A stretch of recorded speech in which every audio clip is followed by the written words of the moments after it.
I'm Severin Borenstein. I'm a professor here at the Haas School, and I see a few former students. Nice to have you here. I these days teach a course in energy and environmental markets. None of these students took it from me, although Merrian did take it. Yeah. Oh, no, you did. You took it the very first or second year, I think we taught it. Yeah. Oh, yeah, I'm old. So, and James is even older and predates that course. But all three of these Haas alumni are in the energy sector. And I think the title they gave this was, "Where's the Next Energy Boom?" I had a sort of different title, which isn't a good title, but a question, which is, where is energy going and where should it be going? And where are the deviations and what should we be doing about that?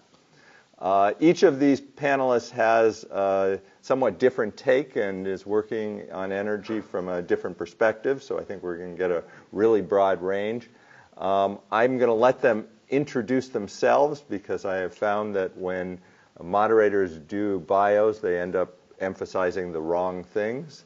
And so I will let each of the panelists introduce themselves and also tell us when you were at Haas. And sure. Do we need the mic for that? Yes, you do. Good. Just checking. You do. So we're just going to go in order here: Samantha, Merrian, and James. And it's tough when you have to go first. You have to figure out the rules for yourself. Mm-hmm. I graduated from Haas in 2002. I have been all over the place since then, but entirely in Washington, D.C., at least as my base. I have worked in government a couple of different stints, once at the Government Accountability Office, once at the U.S. Department of Energy. I spent about 7 years at an energy consultancy, working primarily on the forms of energy people like to hate, doing environmental work related to oil sands, unconventional oil and gas. I'm right now at the Brookings Institution in the foreign policy team, thinking about energy and climate issues. Great. I'm Merrian Borgeson. I'm a senior scientist with Natural Resources Defense Council. I graduated 10 years ago in 2008. After Haas, spent some time at the Lawrence Berkeley National Lab, so I didn't go very far, and really focused there on some of the stimulus money that was coming out at the time with Obama, looking at energy efficiency programs, how to finance efficiency and renewables. About 5 years ago, I moved to Natural Resources Defense Council to focus on California climate and energy policy, and I'll talk a bit later about sort of the areas we work on there when we get to it. James Cook. I graduated in the full-time MBA program in 1999 and did not take any of the great real estate courses or energy related courses here, and for which I'm always always missing. And since leaving Berkeley, I have done a number of real estate development related activities, and the most recent one over the last 10 years is the development of large-scale solar power plants. Wanted to incorporate solar in some of the projects that I'd worked on previously during real estate development and never was able to make it work cost-effectively. And I wasn't able to make it work cost-effectively 10 years ago when I started in solar, but now it's very cost-effective, and so we're looking forward to talking about how the energy markets are changing related to renewable energy in particular. And I want you to also mention your Palo Alto position. And up until about a year ago, I was on the City of Palo Alto's Municipal Utility Commission. And what was really interesting about that is, as a citizen, I was able to bring some expertise about electricity. The municipal utility there does electricity, gas, water, wastewater, and fiber. So I wasn't able to bring much expertise on those 4 of the 5 utilities, but it was a great place to see how a municipal utility, or really any buyer, tries to adopt renewable energy in a cost-effective way. And so we were very focused on how do you reduce greenhouse gas emissions, but try to also keep down ratepayers' bills. And it was a great experience, and I was the chair for 3 years, and I just finished up last year on that commission.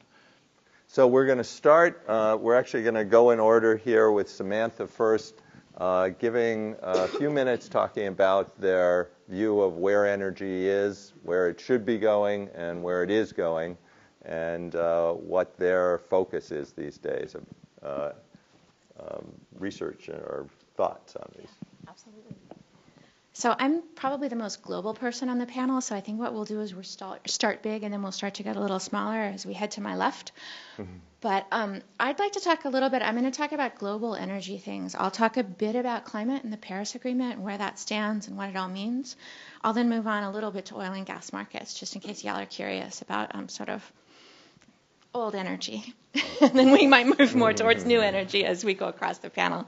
So I'd like to start by talking a little bit about the Trump administration's announcement that they're going to withdraw from the Paris Agreement, or that they intend to withdraw from the Paris Agreement. One super fascinating thing about this that you couldn't make up is that the way the agreement is set up, there's a long waiting period before you can withdraw, and the waiting period ends the day after the next presidential election. So just for the record, just for y'all to know that, it's actually true. But let's talk for just a couple minutes about sort of why the Paris Agreement is different from the ones that came before it. The reason why Paris worked and you got 190-odd countries to sign on in a way that didn't happen before is two things. It kind of got rid of the old developed versus developing world problem that the previous Kyoto Protocol had. What the Paris Agreement did is it had sort of a bring-your-own-goals structure. Different countries they called them nationally determined contributions, to use the technical term. But what they did is each country said, we think we can do this. And they added up the sum total of those nationally determined contributions, and those became the overall Paris goals. The other thing that made it possible is that Paris is non-binding. There are certainly people who don't like that, and I completely understand why. However, it was a trade-off in order to get all of those countries to be able to sign on. And so trade-offs were made, but 190-odd countries signed on. We're the lone holdouts right now. The last two were Nicaragua and Syria, and they both signed on last year. So just for the record. But the thing that I'd like to leave with you is about climate is that I think the Trump administration's decision to pull out is actually worse for the United States as a country and for our foreign policy than it is for the climate, frankly. My biggest problem with this as a person who thinks about foreign policy is that this administration is making the U.S. a very unreliable partner in international agreements. And not just with respect to climate, with respect to things like the Iran deal, which is coming up soon and not looking good, the Trans-Pacific Partnership, NAFTA with respect to trade. If you're another country and you want to make an agreement with the U.S., how are you feeling about that? A lot of these agreements have been done as administrative actions rather than congressional actions because it's been very difficult to get anything through a polarized Congress. But that sends the message internationally that we're not a reliable partner. We haven't, an agreement done by an administration can be undone by the next one when they're just done as, man-to-man deals, administrative deals. And so I'm really concerned about the position this puts us in as a country for any kind of cooperation, trade, national security, environment, across the board.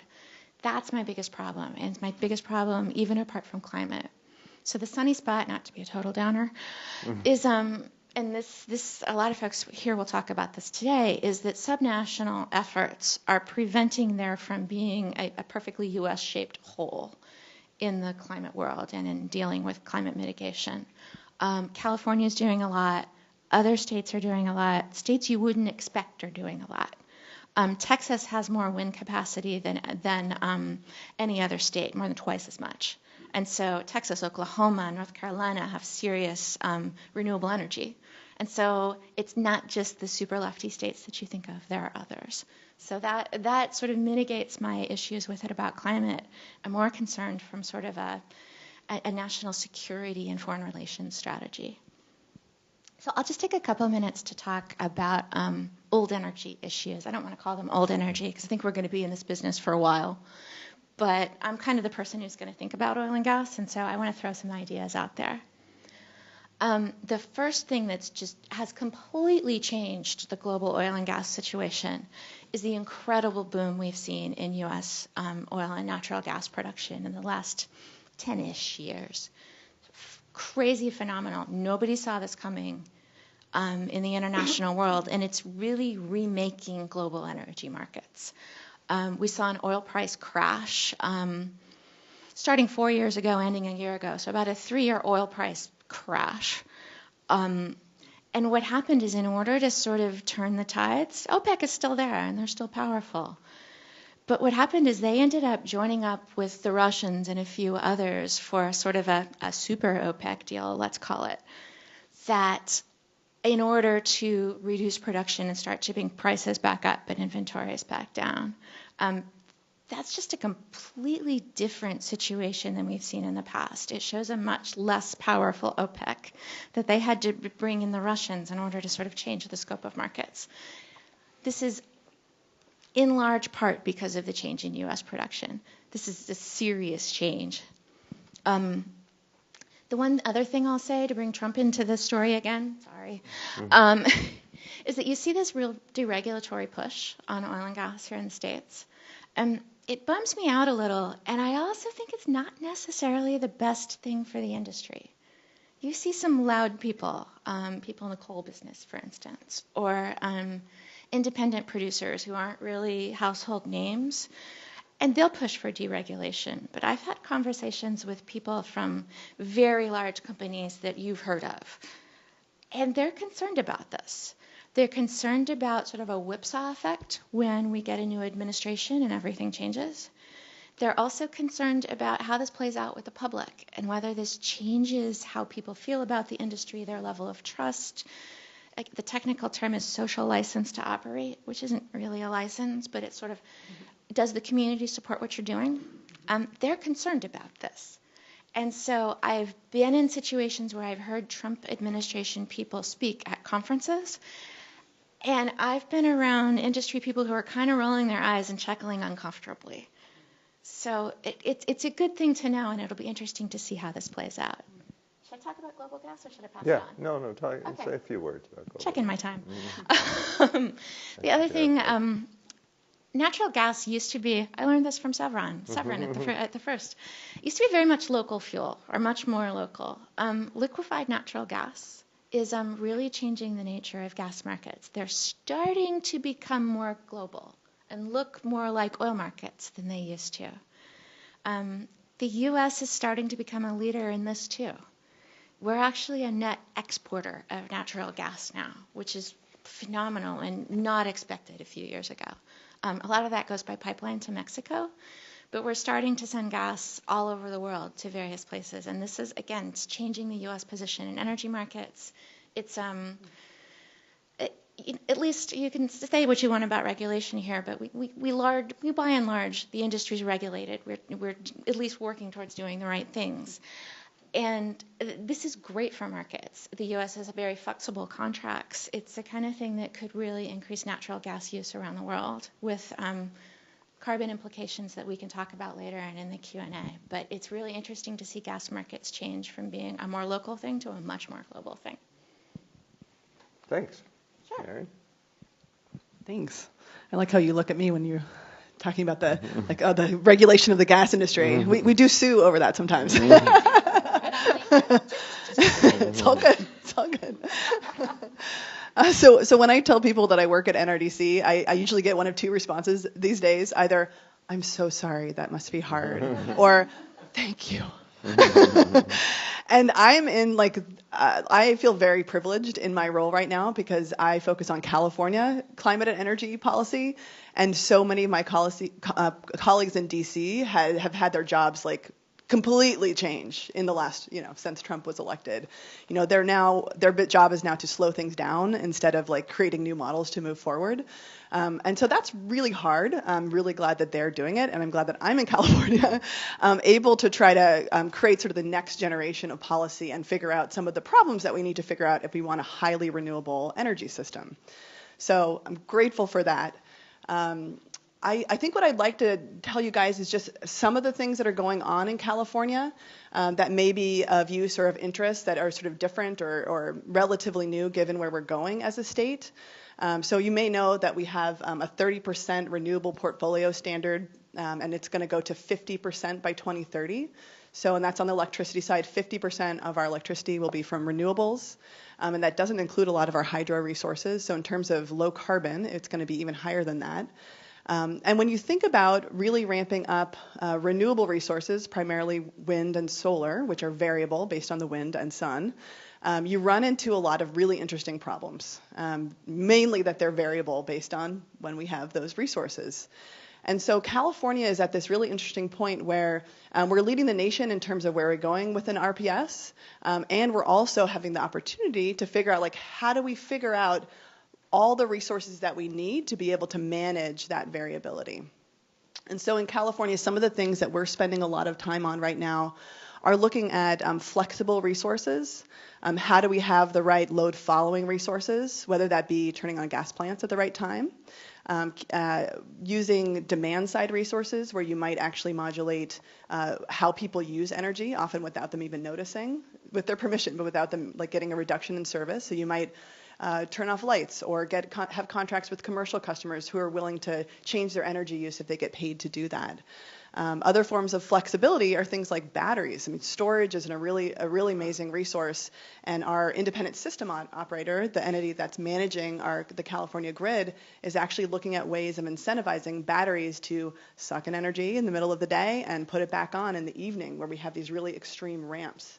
So California is experimenting and really learning very quickly about how to manage this sort of new resource mix, and it's in small quantities. Renewables you don't really have to think much about them. They sort of blend in.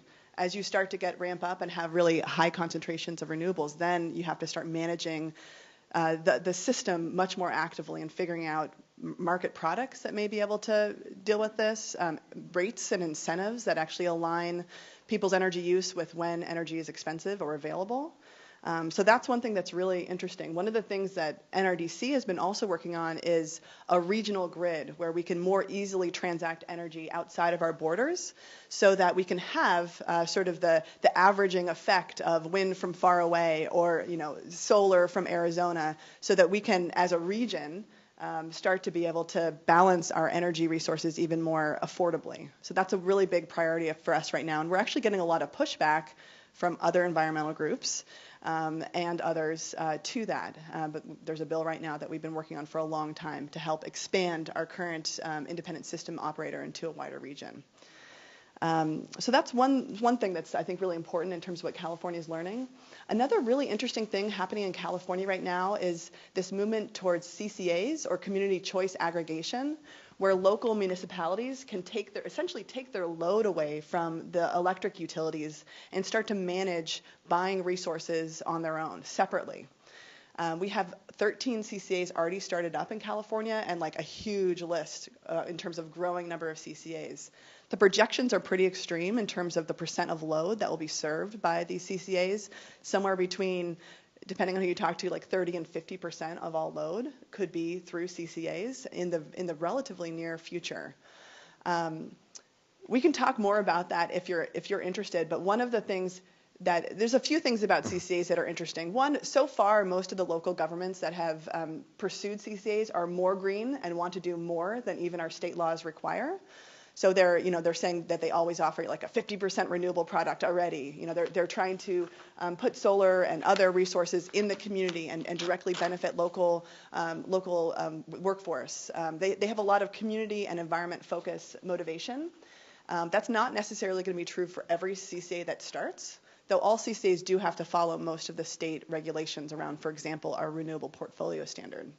But there's little tricky differences between utilities and CCAs and what they're required to do. One of the things that we're concerned about from a regional grid perspective and managing our full portfolio well is as you have smaller entities procuring energy resources, are you able to look at the bigger picture? Are you able to plan for and make sure that dirty plants in California aren't turned on when they perhaps didn't need to be? There's an example just recently with a gas power plant near San Jose that when the independent system operator looked at the system, they found that there was going to be a reliability issue if they didn't give a must-run contract to that plant. Really expensive when you give must-run contracts, and everyone pays for that. And what had happened previously is that an entity like PG&E, who has a really wide portfolio, they would be able to identify some of these issues earlier and make sure that those resources got procured. And even though they're paying a little more upfront, they'd be avoiding the must-run contract on the back end. Now that buying electricity is starting to become more disaggregated, we have to be really careful that we're not accidentally having to pay a bunch more for some dirtier plants on the system. So there's some really interesting energy dynamics around that. The one last thing I'll mention is a topic that I'm spending a lot of time on these days is the role of natural gas generally in California. This is interesting on the power plant side. It's also interesting in homes and businesses. Most businesses and homes in California use natural gas. About 90% of all of our buildings are attached to a natural gas pipeline. We're looking at ways that we might transition at least some of that to renewable electricity to lower those emissions. Just to give you a sense, just buildings, commercial and residential buildings in California, about 25% of all of our greenhouse gas emissions for the state. A big chunk of that, about half, is from natural gas used in buildings. And if we can cut that down a bit and start to use things like super efficient electric appliances to heat or hot water, we may be able to lower our long-term emissions. And things like hot water also can actually act as storage, where you can actually flexibly turn on those hot water heaters to manage grid issues. So there's some potentially interesting synergies there. So I've spent a lot of time in Sacramento in the last 2 weeks testifying on several bills that we have related to this, and getting a lot of pushback from the gas company, unions, and a few others. And we can talk more about that too, if that's of interest to this group. Thanks. Thank you. And so I will talk a little bit more locally. As Samantha mentioned, I'll be on that kind of smaller focus, but the most fascinating thing, I think, for me about the change of energy markets is what's happened here in California over the last 10 years. And so I've been fortunate to observe it on firsthand. And what the change has been is in the energy mix that the state has and how amazingly quickly the cost of solar has come down. 10 years ago, solar made up, I think, less than 1% of the electrical generation in California. And recently, on a recent spring weekend day, it just made it to just about 50% of the electricity being used was generated by solar. So it's a massive change, and part of that change came because of this. It's interesting because my work is very much practical work. It's boots on the ground, implementing the policies that Samantha and Merrian have talked about. We wouldn't have a solar industry, or certainly wouldn't be where it is now in California if it weren't for the fact that we introduced the renewable portfolio standard and the greenhouse, global warming legislation in the state over 10 years ago. Well, what it enabled, and similar programs in Spain and Germany, was it allowed for a framework for the market to introduce wind and solar, and with certain supports that have reduced over time. And those are the best kind of policies where you encourage through sort of, from my perspective, you encourage through market mechanisms the kind of behavior that you want to see. And so what we've seen is the price of solar electricity has gone down, making solar panels, for example, has gone down 80% over that 10 years. This surprised a lot of people, including the people who started this amazing company down the street, Solyndra. It was highly automated, really amazing technology, beautiful. I went one time and toured the factory, just amazing place. And I work at a solar company called First Solar, and I had worked at a startup called OptiSolar. OptiSolar manufactured modules here in the Bay Area also, and it was nowhere near as advanced. Both the inherent technology and the manufacturing technology. We're nowhere near as advanced as what Solyndra was doing. However, what Solyndra was doing was a lot more expensive, and they were backed by the U.S. government. And when their technology wasn't able to keep up with the reduction in costs that I talked about in solar that was enabled by these policies that then encouraged a great boom in manufacturing, a lot of which was going on in Asia, specifically in China. The Solyndra wasn't able to keep up because they had projections that assumed a great reduction in cost and assumed a great increase in adoption, but nowhere near as fast a reduction in costs and nowhere near as fast an increase in adoption. And so it's been amazing to see that. And of course, what's lost in the news is a lot of people talk about Solyndra. You still hear Chinese officials talking about Solyndra occasionally, and why they were talking about it is because they were talking about how failed U.S. policies had led to unintended consequences, and what they were trying to do was discourage the U.S. from adopting a tariff program that was aimed mostly at Chinese manufactured modules. But what was lost in the noise, and also the Republican Party, sort of used some of this as well, is that the loan guarantee programs of the Department of Energy and some of the other programs of the Department of Energy were incredibly successful. In fact, I think those programs made billions of dollars for the U.S. taxpayers because they backed contracts that we had signed and other companies had signed with large utilities that were credit-worthy utilities, long-term contracts, backing these projects that were no longer science experiments. I think people 10 years ago certainly saw solar as sort of a science experiment. No longer is it a science experiment. It's something that really works and is not going away. And so those loan guarantees that the government made have been paid back in full and with money that the government has made. So the transformation of this from solar being sort of a risky proposition, something that had to have government backing in order to get the contracts to work, to now where we were selling contracts, we were selling electricity for way more than the retail cost. So we were selling electricity for more than what the utilities were selling to their customers. They were forced to buy it. They didn't like our contracts. They were forced to buy them from us, but they didn't like them. And now actually what you see is the transformation is so complete that we just signed a contract in Arizona where the contract rate is lower than the wholesale rate of most of the electricity. And we're not only delivering solar electricity, but we're not delivering a lot of it during the day. So think about it. So the solar plants were designed to, they only come on when the sun comes out and they go off when the sun goes down. We added batteries and now are delivering power in the evenings in the summer when the new peak is happening. The peak used to be during the hot part of the sunniest part of the hottest days.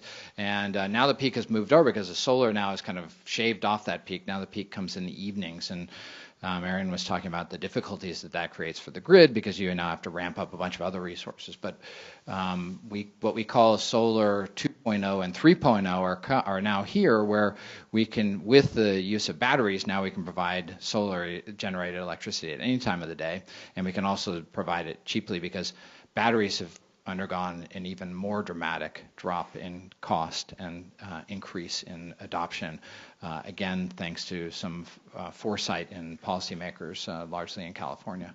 And so this is an amazing transformation of this industry. Now, what that enables is if you're allowed to now produce renewable energy for less than what your other forms of electricity are, and you're able to have it be more reliable and be delivered at any time of the day, is you theoretically can get to the world where you don't need to burn anything in order to provide electricity, and thus you're drastically or almost completely reducing your greenhouse gas emissions. So the combination of solar and storage or any other renewable source and storage allows you to deliver electricity at any time of the day and possibly deliver for less.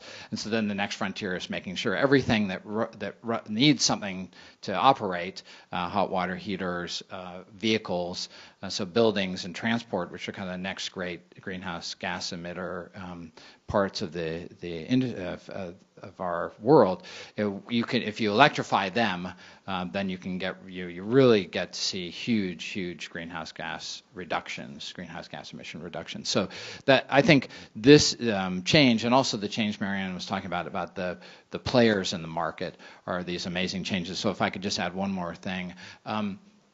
When we first started working on these things, and Pablo Valencia is probably even a greater expert on all these things than I am, but we relied on selling these contracts to unwilling buyers, buyers who were forced, and every time we signed a contract, they would say, we don't like this contract, and we resent the fact that we have to sign this contract for you for buying electricity from you way over what we're selling it to our customers. All of our customers were large regulated utilities, forced to buy our product. What's changed drastically is now, in California at least, almost none of those buyers are actually buying any of our electricity. And ironically for them, because we've gone from being way overpriced to being way underpriced. But now it's almost entirely large corporations who want to do something about climate change. And these new entities, these community choice aggregators. And they're unlike our utility customers. They don't have any credit. They don't have, like our municipal utility that I used to be on the commission of. We had a great credit rating. We have all these assets. We were able to sign contracts at a low rate because we can back it. The community choice aggregators don't own any generation. They don't own any transmission. They really don't own anything. And so how do you contract with a buyer who doesn't have a credit rating for contracts that are hundreds of millions of dollars in value? So it's really amazing to see this. And I'll just end with I was really struck. We signed a big contract with Apple, and that was 2 or 3 years ago, and they've now announced that they're globally they're 100% powered by renewable energy. And what was interesting was what Tim Cook said when he announced the signing of our contract. He said, we at Apple understand that there is a problem, that climate change is real, that climate change is happening, and we want to do something about it. But as a business, we want to make sure that we're doing things that help our business. And we're signing this contract by large-scale solar because it helps our business in 2 ways. We actually are going to pay less than we pay PG&E in Southern California Edison for the electricity because the solar electricity is cheaper. But second, we don't know what our prices of electricity are going to be. I mean, we're trying to plan out for the future, and we want to be making all these phones, we want to make all these computers, and we don't know what a big input cost is to our manufacturing process.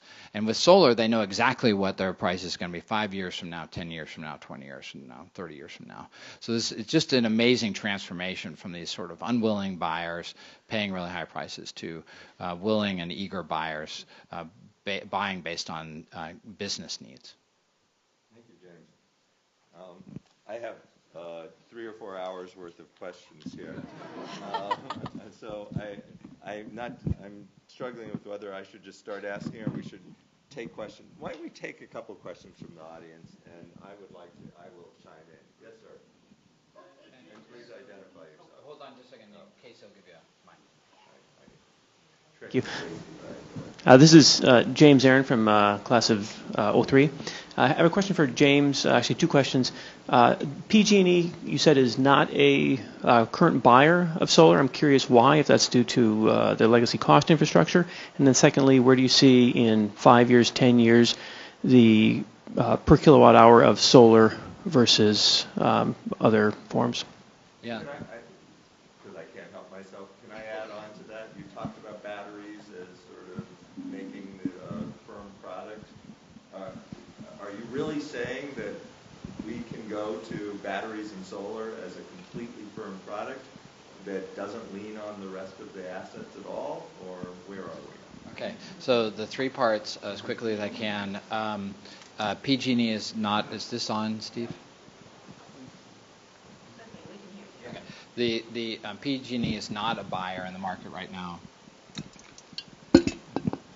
PG&E is not a buyer in the market right now because of the community choice aggregators that Merrian was talking about. So legislation, I think, probably put up 15 or 20 years ago, allowed for local counties and cities to, it's not quite create their own utility, but create this this entity to buy electricity.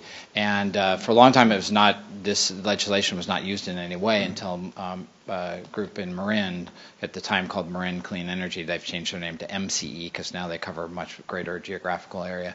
But Marin Clean Energy started, and they buy electricity, and basically once they form, their customers in their geographic area are automatically opted into their new entity. And so you'll now get a bill. When that formed, you'd start getting a bill that said Marin Clean Energy. The bill actually still came from PG&E. They were the ones creating the bill.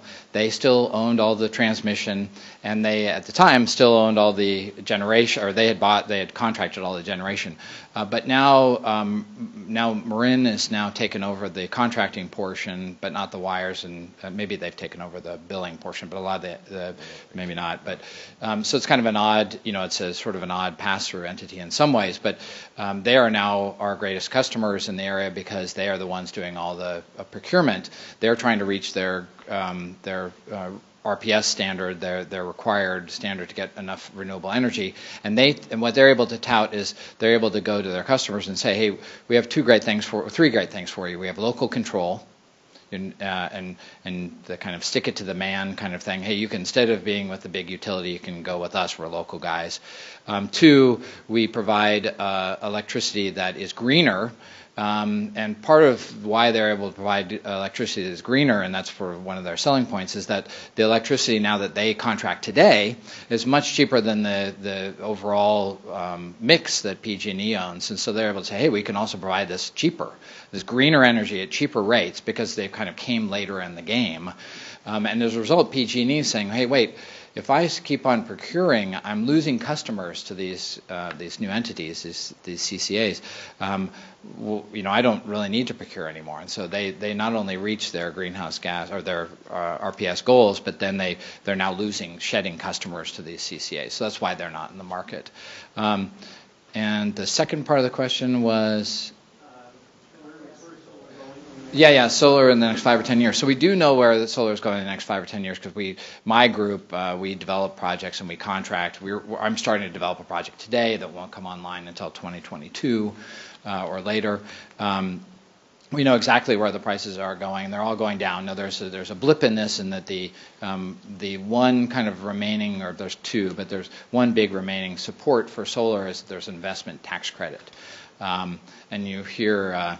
Some folks who don't like renewable energy or don't like President Obama or something, they'll say, oh, the solar is all government supported or everything. That was true 10 years ago. There was a lot of government support that's no longer true. And actually the inverse is sort of true. If you look, there's some tax credits that apply to the gas industry that have been in place since the 20s that are still in place. So, but our rates, we know our rates are going down. In fact, the contracts we sign now are for plants that will be built in 2 or 3 years, and those rates have gone from being like twice what the retail rate is to maybe half of the wholesale rate. So we're actually signing contracts now that are in the 30 cents a kilowatt hour, or 3 cents a kilowatt hour, or $30 a megawatt hour. I was thinking about the other number, but I'm trying to think about what you pay in a bill. It's your bills are probably 8, 9, 10, 11 cents a kilowatt hour.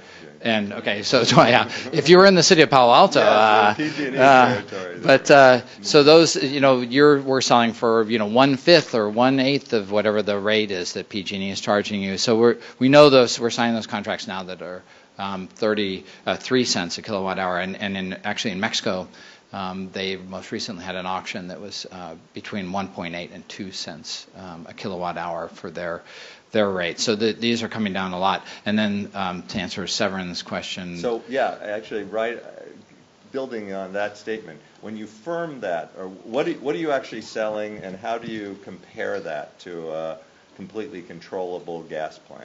Yeah, I don't know the conversion between the two, but I do know that we've been basically selling contracts that essentially said, when we generate electricity, we will sell it to you and you will pay us. we would say we don't know when we're generating electricity. We don't know how much electricity we're generating, but we will when we make it, you'll pay us, and that's been a great contract. And you can sort of get from the way I said that the buyers really hate that kind of contract, right? So really what the grid operator and the buyer want are, you tell me I want this power, you'll sell it to me at this time, and if you can't generate it at that time, you'll figure it out and you'll still deliver me the power. And so through batteries, we're overcoming some of that problem that the customers see. Yeah. I think that this is like a really important point as we ramp up renewables in a state like California. Customers are either using their own battery, almost none do, or they're using the grid essentially as a battery. And that requires all this back-end work to make sure that the power is there when you actually want it. And that work equals cost. And it actually is really difficult to figure out, like, how would you value, like, for example, the ISO, the independent system operator. Let's say they start offering a flexibility product, which essentially takes solar from midday and pushes it to the evening. There's a cost to that. It doesn't show up in contracts directly with the solar providers, but there's a system-wide cost to that. And that's what we have to start thinking about as we grow renewables. Like, what is the total cost? And does it make sense for people to have their own batteries? Or is it actually lower cost to have strategically placed storage and maybe strategically run natural gas plants? One of the things this state is really needing to rethink is our resource adequacy requirements, which is basically requirements that have been mostly on the utilities to have resources in place, both month ahead, year ahead, and then long-term resources. And with the change in markets, we probably, and there are many people, there's a bill on this, there's a bunch of working groups happening right now on this, but how do we manage the long-term resource needs if we can't depend on the sun shining, or at least we know when it shines and we know when it doesn't shine. And so we need something that is going to be there.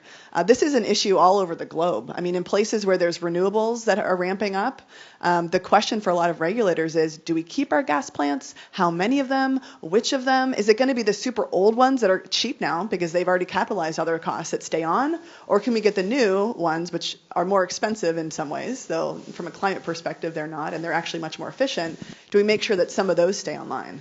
So this is the sort of dynamic question that California, I think, is well poised to start addressing, but is a really interesting question that is sort of above and beyond just like solar's cheap, and then what do we do about it when it becomes such a big resource for a state? I'm going to take this just a tiny step further. I don't want to take up too much time because I want a ton more questions, but this is totally a global problem. I've been doing a lot of work with one of my colleagues in India recently, and India has responded to the climate challenge with some very strong goals towards renewable energy, particularly solar.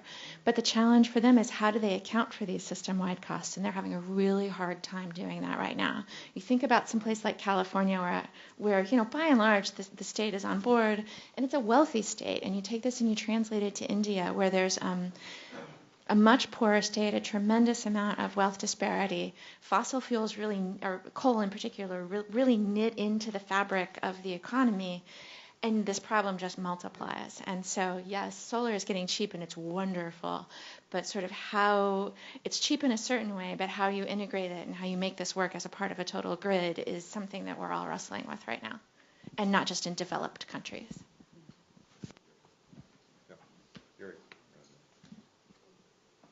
Yuri Yakubov, class 2013. One thing that I haven't heard anybody mention is nuclear at all. I believe that the U.S. hasn't built a nuclear plant in, Severin probably knows this, but dozens of years, right? Is there a future for nuclear in the U.S. or globally as part of the energy mix? Notice he did not say in California. It's actually illegal, but... Yeah, I'll start with this, and I might pass it down for some other views as well. It really depends on where you are. Your question, your point about the U.S. is correct. There were two new nuclear plants under construction here in the U.S., both being built by Westinghouse, and Westinghouse went bankrupt. They grossly underestimated what they could build these for. One of those plants is continuing, the other has stopped. That is going to be a real challenge for new nuclear here in the States for a long time. Those experiences have been really, really difficult for those two utilities that took them on. More globally, you're seeing different things. You're seeing a lot of building in Asia. You're seeing building in the Middle East. You're seeing Germany completely backing out of its nukes. You're seeing France continuing to stay where it's at. It's been sort of an ongoing, it really depends on where you are and how people feel about it. Japan in particular, after Fukushima, they're trying to figure out what they want to do. It's a resource poor area. It's really important for their energy security to have nuclear. However, they experienced the Fukushima disaster, and I know people who work there and have done some work there, and it's incredibly divisive issue. So it depends on where you are and how folks feel about it. And it's also extremely divisive in the environmental community, which you might be able to speak to very well. We spent a fair amount. Merrian? I think It's Merrian. I think the situation of what's been happening in California around the Diablo plant is actually really interesting. There are a lot of environmental issues there. Obviously, there's nuclear waste. I won't go into that. There's also water-related issues. That plant was actually running up against some water regulation about how much water you can suck in from a water body and put back in. But I think what actually was going on with Diablo is that you have a really large generator that has a very constant amount of energy that it has to produce. And if you have an increasingly renewable and variable electric grid, and you have this giant generator that's there as baseload power, it actually starts to not become economic to have resources like that. It makes much more sense. So, and in our electricity markets, it makes sense. You take wind and solar first. They have zero marginal cost. They go into the system, and then what's left over is met by, if it's nuclear, man, that's a lot of energy generation that you have to find a place for. And so it actually starts to make more economic sense to have faster response, more responsive like gas plants, for example, or batteries or some other resource. So from an economic perspective, shutting down Diablo actually made a lot of sense for California. We worked with PG&E and others to try to develop an agreement where it would be directly replaced with energy efficiency and other clean energy resources. The PUC did not accept that request or the proposal that we put forward with PG&E.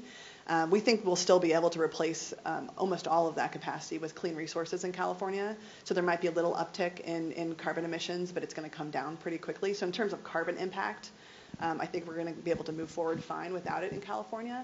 But the real thing for nuclear is this question of economics. Yeah, I'm going to add a couple things. First of all, there's actually this new study out of MIT that Jesse Jenkins, a researcher there, did that actually at least claims that nuclear can be run in a much more flexible way. I'm not a nuclear engineer, but it sort of avoids the question that I think is the fundamental question of at what cost. And I haven't worked through the Diablo issue as much, but Southern California Edison closed down their San Onofre plant, and in Lucas Davis, my colleague who has done some work on this, suggested that the actual going forward fixed costs each year of keeping that plant open were going to be so high that it's still at an economic disadvantage. And the advocates of nuclear often say, well, this is due to excessive regulation, and it might be, but they at the same time say nuclear has an incredible safety record. And maybe the incredible safety record's also due to excessive regulation. And so you have to make the case that we can have less excessive regulation and still have that incredible safety record. And you don't get to say, yeah, but if we have perfect regulation, it'll all work out well, because we all know we never have perfect regulation. James? Yeah, and actually where I thought Severin might go with that is that when you have, as Merrian was describing, when you have a planned closure, there's a lot you can do to think about the greenhouse gas emissions and the changes and how you replace it.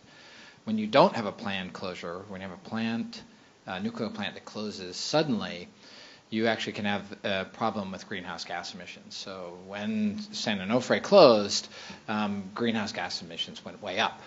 And so this was because it was almost entirely replaced with gas generated electricity. And so that's, you have to watch for that portion of it, because it's interesting to see the environmental community split, because we know that nuclear plants also have incredibly low greenhouse gas emissions. What they don't have is a way to figure out what to do with the spent fuel rods, and then of course the catastrophic failures that can happen that have driven the Germans and the Japanese and other people to say we don't want, and Californians, to say we don't want as much nuclear. But it's an intriguing possibility, because if you could run them cheaper, and if you could run them well, and if you could run them safely, it's a great greenhouse gas reduction. So. And there do continue to be new technologies being developed, not in the United States by and large. Most of that is now being done in China and other parts of the world. Question here? Casey's got a... Intersecting many of your backgrounds, the scariest thing to me recently is that perhaps Trump's administration may take away the waiver for our fuel gas standards, and that cuts across whether it's how you fuel your cars, how do you get the solar, how do you incentivize this, how do we, under the Paris Accords, keep ahead of all of this if he's going to destroy that one last piece, which allows us to take cars and make them much more efficient. Now, I'll start with this, but I'll be super brief so everybody can have a whack at it. I saw the announcement, I believe it was yesterday or the day before, where they were talking about freezing the fuel economy standards starting in 2020. This just seems a little wacky to me and seems like a misunderstanding of how the auto industry works. The original thought was 2022 to 2025, and 2022 is tomorrow in terms of auto development cycles. Freezing it in 2020 won't make, I mean, those vehicles are by and large on the books. We're not going to change anything that's going to happen in 2020 in the auto industry. I'm definitely concerned about the California waiver. I don't think, has there ever been a waiver denial? I don't think so either. I'll tell you, we have a lot of lawyers looking at this right now. Oh, yeah. There are a We're lot very of concerned. lawyers looking at this. The changes, I mean, it's going to be a slow process. So, I mean, part of and this is not something I work on directly, so I can't tell you all the details about what these lawyers are doing. But if this continues to be the policy after Trump, after the next 3 years, it will be a really big problem. Nothing is going to change, like you're saying, like nothing is going to change that quickly. There's a whole process that we're going through, and we are slowing it down in lots of ways. So it's very bad, but it just depends on what happens over the next 3 years, and if the waivers are actually successfully challenged, and there's a whole series of things that could happen after that. It's very bad. California has used that in such an effective way to reduce emissions, change the fleet. Yep, it's a huge cornerstone of our, really the U.S.'s environmental policy. Yeah, and of course what California does, a lot of other people do. So you've got a huge market, not just vehicles, but refrigerators, other appliances that the state said, hey, televisions said, hey, we're going to change these standards. And essentially then they don't just make a product for California. A lot of the products get sold elsewhere. But I think it's possible. I don't think it's a good idea. But I do think there's something that could make it totally unimportant, and that is a mass adoption very quickly of electric vehicles, right? And so maybe it becomes one of those things where people and industry are way ahead of government, and the adoption happens really quickly. It hasn't happened quickly yet, the adoption of electric vehicles, right?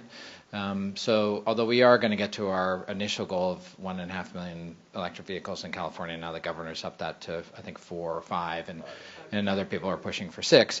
But it could be one of those things where you get to a tipping point, and obviously we see a lot of manufacturers, Volvo and others who are saying, hey, we're either only going to do electric vehicles, or Volkswagen, where we're going to do every vehicle will have some electric motor, a component to it that we make after a few years.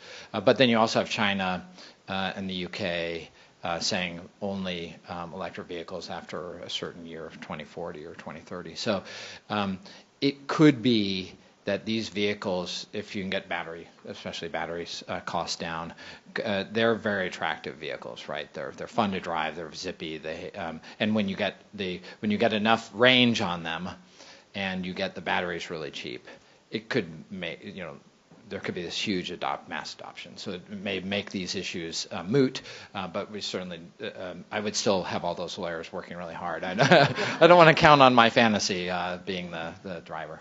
Yeah, Incentive that you can do for people to switch much more quickly that the state could still do. Yeah, I think that I have a somewhat different take on this, and I keep asking people, where am I missing something? So California has a fuel economy standard, and the nation has a fuel economy standard. And under Obama, California really sort of flexed its muscles and got the nation to basically adopt our fuel economy standard. That's great. Trump is going to take that away. That is certain, I think. And so the question then is, does the California waiver actually matter for the fuel economy standard? And I keep hearing from reporters that the auto companies can't manage this because it's two different standards and it'll just be too difficult for them to understand. This is not a different piece of technology. This is a numerical average fuel economy. And so it's not that they'll just have to sell better fuel economy cars in California. The downside of that is every time we buy a high fuel economy standard, because California counts as part of the U.S., it loosens the standard for the rest of the country. And I think that this is a potential real disaster with California policy that we're going to have to confront. I think California having a go-it-alone fuel economy standard is sort of shooting ourselves in the foot. I would love to see California take that and pivot more towards long run, and this is part of my larger shtick, that we should be doing things that are going to change the world, not just change California's greenhouse gas footprint, and move us towards technologies that are moving us away from gasoline entirely. But then I will also say I think that the real bottom line is much scarier than that. Oil prices are now back up to $70. They were down to 40-ish.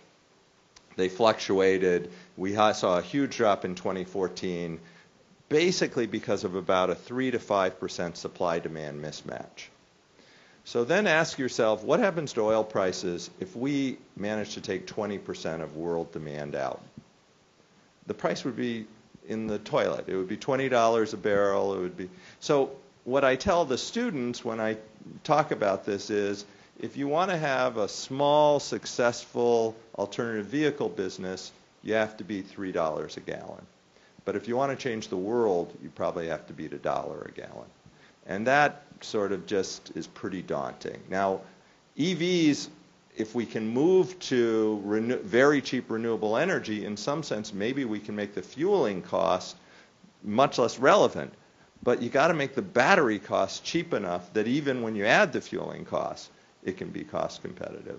And so I think California, with the Trump administration, it was great when we could sort of force the whole country into this standard, but I think a go-it-alone approach is something we probably need to rethink. I'll add to that just again briefly, just food for thought. There for a while there was a lot of talk about peak oil and peak oil supply, and we're going to run out of oil and the world's going to end. That has pretty much stopped in the past few years, and a lot of people, petroleum engineers and others, never believed it to begin with. But we're not going to run out of oil. We're not going to stop using oil because we run out of it. And so we need to think about policies that work with abundant fossil fuels, which means they need to be cheaper. Expensive oil isn't going to get us out of this. I think that's right. Yeah. Oh, sorry, somebody already has the mic. Sorry. Hi, Shondeep Ghosh, Merrian's classmate from 08. Really exciting stuff, right? So there's renewables getting cheaper, batteries also starting to get cheaper. A lot of innovation happening on how we manage this new system over the next few years. But if you guys look, say, 5 years plus, I'm curious if the center of gravity of sort of innovation or where we need to innovate shifts, or at least starts to include more and more demand side, so the objects and systems that are going to be consuming electricity. And so if you could put your hat on, your crystal ball, and say, what do you expect at that point, like once some of these things start to sort of settle out, how do you expect that dynamic to play out? And maybe even what you wish for, like what you would say is like, we need these things. Great question. I actually think EVs, if it goes well, right? If battery prices do come down, And if battery prices generally come down, I think EVs and batteries are going to be where it's at in terms of getting to really low-cost electricity, because we can use the sun when it's available and store it, or charge in a way that manages that. I think that's going to be the really exciting leading edge of having lower total costs for energy and for the products and batteries, EVs, et cetera, that need to be able to manage that. That's what I'm hoping will happen. And for making the grid work. Oh, exactly. No, that's how the electricity is cheaper. It's only because you're able to manage it. Yeah. I'll add another point on that. So when I took Severin's class, we talked about natural gas, we talked about oil, we talked about electricity, and the running joke was, like, if we didn't know the answer to a question, we'd say storage. Do you remember this? Yeah. So, I mean, grid scale storage is really important. For EVs, you need a small, light battery because you need to be able to drive it around. But for grid scale storage of power, the kind of things that James is thinking about, batteries could work. You could also have other forms of storage, thermal storage and other things. If we can figure out how to do this cheaply, that makes renewables, you can firm up renewables, have a much more reliable product, and it makes a huge difference. So I'm still yelling storage whenever the opportunity arises. Yeah, but outside of the electrical grid, it becomes a much harder battle, right? So whereas the state might have dozens or, not that many power plants, the next, and maybe hopefully transportation is easier to overcome the greenhouse gas emission problems with the EVs. But when you get to the next big problem of buildings, it's just monumentally difficult because you're kind of building, it's like a street fight, it's like the street by street, it's building by building, and so my experience of, we just put in a heat pump water heater at our house, and the city of Palo Alto has a support for, rebates for doing the heat pump water heater, and only 5 or 6 people, whatever it is, it's a very small number of people have adopted this. It's very difficult. It was basically because I had some friends of mine who were saying, "Oh, this technology is now good. It's efficient. It's effective."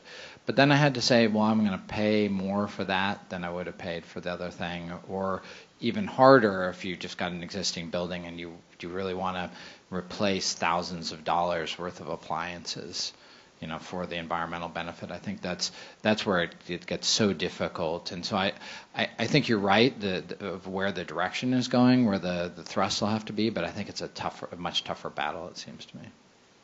Let me just add on to that. I mean, I think what you're talking about is like the thermal fuels that we use in buildings and in industry in particular. Those, if you don't electrify them, there's a whole lot of carbon left in our energy system. Right, and then it becomes connected. If you're able to electrify them and it's super low cost and you have dynamic, those electric uses are dynamic in some way to make sure that you don't have super high costs because you're able to use the sun when it is there, then you can kind of hopefully solve the whole problem. But that sort of question of thermal fuels and what you can actually electrify, and then if you don't electrify, what is the alternative, is a really sticky, very difficult question. And it's both difficult from an individual business or customer level, like you have certain things in your house and it's hard to change them. It's also really sticky and difficult from a shared infrastructure perspective. We have very expensive to maintain and build natural gas infrastructure in this state that is capitalized over many years going out into the future.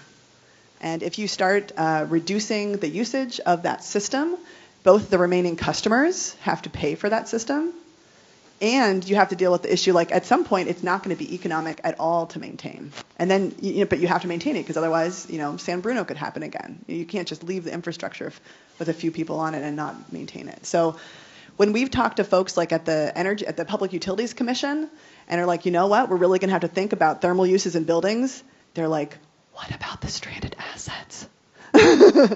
That's a really scary question. What are we going to do with all the stuff we paid for and we need to maintain? So it starts to get into these other questions. And I'll just add, it's not just buildings. We talk about electric vehicles, and we're talking about small individual cars. We are a lot further from electrifying trucks, Elon Musk notwithstanding, and even further from electrifying air transportation. And those are still very significant And the drop-in fuel replacements, which if you get on any plane and open the magazine these days, they will tell you they are now using biofuels, and they are. They're spending somewhere in the range of $10 to $15 a gallon to drop in a little bit of it so that they can claim they're using biofuels. But the price range, well, it's higher when the military buys it, but even for the commercial purchases are still very, very high. And we don't have the power density that we are going to need to move trucks. Although trucks, LNG still may be a possibility, but planes, we still have a long ways to go. We have 5 more minutes. Did you? Yeah. Oh, okay. We'll go. Maybe a rapid fire round. Yeah. One answer per. Yeah, go. Hi, Ann Shu, class of '98. The other big elephant in the energy room is China. Somebody mentioned, everyone mentioned a little bit. Can you say a little bit about how China is going to affect us individually, the United States, California, our homes? That's a difficult question. The thing to think about in China is that China is really pushing renewables hard. It's an industry that the Chinese government is pushing very hard. They've really got a lot of manufacturing advantages in solar. I think a lot of what you see China doing with respect to renewables is focused maybe not so much in climate. I don't care why they do a good thing. I think it's focused a lot on local air pollution. I've been in Beijing on a bad air day, and it's evil. So a lot of what they're doing is focused on local air pollution, which is a good thing, moving towards gas and renewables. When you get to a deeper level of decarbonization, kind of things that we're talking about here, electrifying transportation, it gets a little more difficult. Electrifying industry, they're the factory for the world in many ways. That's going to be a lot more difficult. Just one interesting thing on China. We're spending some time talking with folks in China about regional grids. They have a relatively unconnected grid, and so as they increase renewables, they're having a hard time getting the stuff where it needs to go. And so they're actually coming to the U.S. and learning from CalISO and others to try to figure out how do you send the right price signals? How do you create a market system for electricity in China? And I think that's going to be a really interesting, positive thing that could happen there. Which I think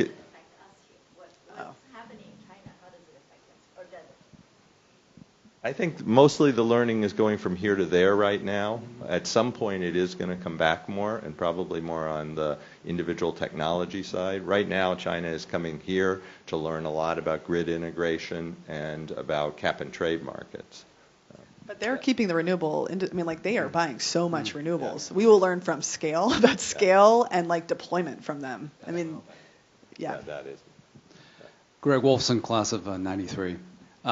We're very excited about storage, but one thing I haven't talked about is the environmental impact of all of this lithium ion. So lead acid batteries may be 95% recyclable, as old and traditional and not exciting as it is. Lithium ion, which I'm a big fan of in terms of its capabilities, is being deployed in everything from our phones to the car I'm driving to very large scale. And if you try to look at the closed cycle recyclability of that, that is not a solved issue. So I'm very, very concerned about this rapid use of lithium ion. You have right to be concerned. And this is something that we're not good at yet, and we haven't really thought about solutions in the U.S. I think in Europe they've thought a bit more about the full cycle of things, but we're not prepared for this, I would say. We're going to take one more question here, and then I think we have to stop. But I'm sure the Lucky me. Arzu Özbek, Berkeley, Columbia, 2009. I work for PG&E, and there are a lot of changes happening in the market, and the utilities are trying to adapt, and Diablo will be decommissioning in 7-8 years. So where do you see the future of the utilities in California in the next 10 years?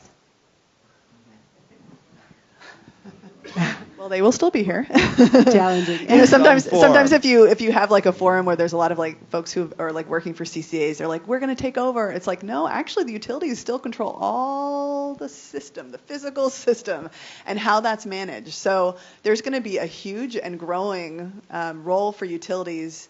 They own the distribution systems, right? They own the wires, but managing that and figuring out ways of getting the energy to where it's needed, there's going to be a much bigger role there. And that is going to be partly managing on the demand side, partly putting batteries where they need to go, and partly working with the independent system operator to have the right gas plants and other plants function at the right time. So to me, that's the most interesting and exciting role for utilities in the next 10 years.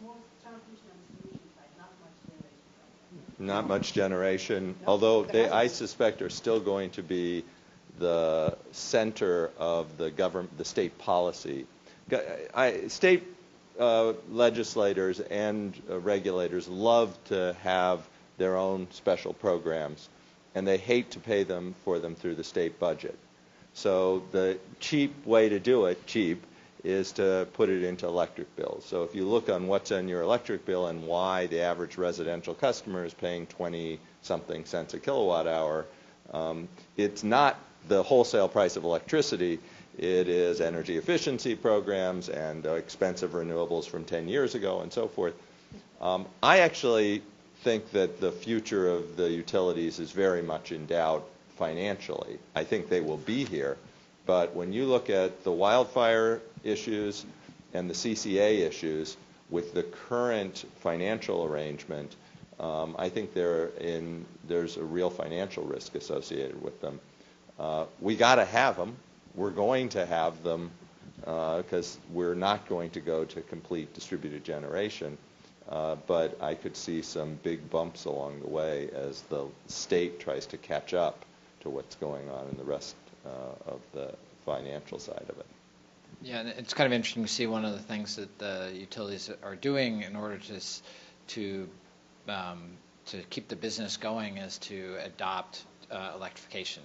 So if electrification happens in the transportation system, if electrification happens in buildings, then the utilities get more customers, there's more transactions, they're delivering more power, and they want to be delivering some of that power, so putting in their own chargers for vehicles. So it's kind of interesting to see how they're trying to adapt, but there are these two huge structural problems that but the state's got to make sure that this if there's a transition away from the utilities for doing the generation or paying for the generation, it needs to be really well handled, this transition, because it could lead to a disaster. So that we don't really know exactly where we're going, and it's not been defined, and and so we just have to watch out that while people have strong feelings about the utilities, they do play this essential role. And I am getting the signal that we have to stop there.